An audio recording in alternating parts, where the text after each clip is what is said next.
So on this day, shift happens. Every yogi looks inward and makes the necessary little tuning, adjustment within himself or herself, because otherwise you will be misaligned with the world around you. During summer solstice, people become unnecessarily exuberant. During winter solstice, they become unnecessarily depressed. Because the shift is happening and you're not making the shift, you may suffer that for 2 to 3 weeks or more, depending on who you are. This is the solstice. What solstice means is, in earth spin, it's a little bit of a tilt. In that process, how much exposure northern hemisphere is getting towards the sun, reaching its peak today, from now on it'll start receding. Because sun's relationship with the planet begins to shift on this day. When such a major happening happens, we, who are just a product of this earth, just the soil is sitting here as my body and your body. Things happen within our system too.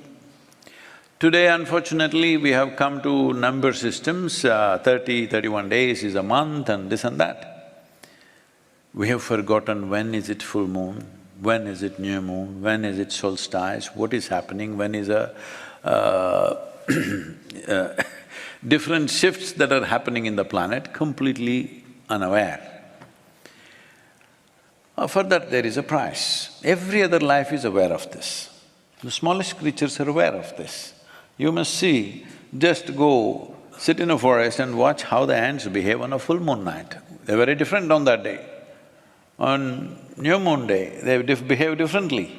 If you pay attention, every life, plant life especially knows this very well. In Ayurveda, there's a whole thing of if you pluck a leaf on which day of the month, how it behaves in your body. But human beings, the most intelligent, have no clue. Something is missing in our lives. What is missing is, we have no attention for anything.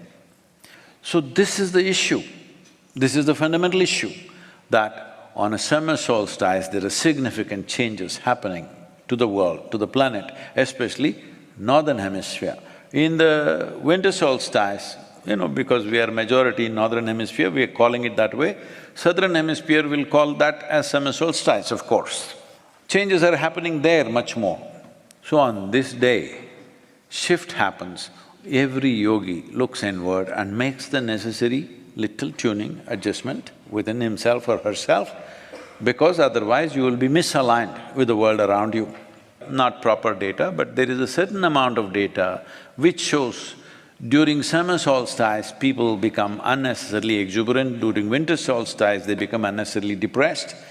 Because the shift is happening and you're not making the shift, you may suffer that for 2 to 3 weeks or more, depending on who you are. So yogis always make little adjustment, little tuning. If you're doing practices, it will adjust by itself. So, Adi Yogi, I must say something about him. He came from somewhere. He did not introduce himself, so nobody knew his name, who he is, where he comes from. But he just came and sat, unmoving, still. People were wondering whether he's alive or dead. But once in a way, tears of ecstasy were flowing down his cheeks. That was the only sign of aliveness. Even breath didn't seem to be happening.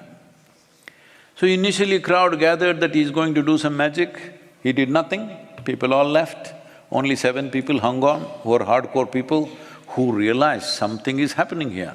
What is happening? He sat there for months without need for food, water or any toilet requirements or anything. Simply he sat.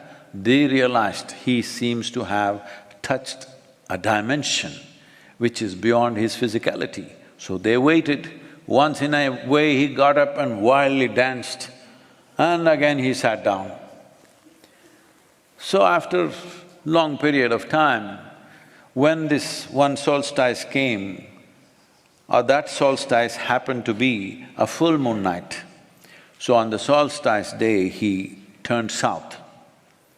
He was sitting facing some other direction, he turned south and sat down.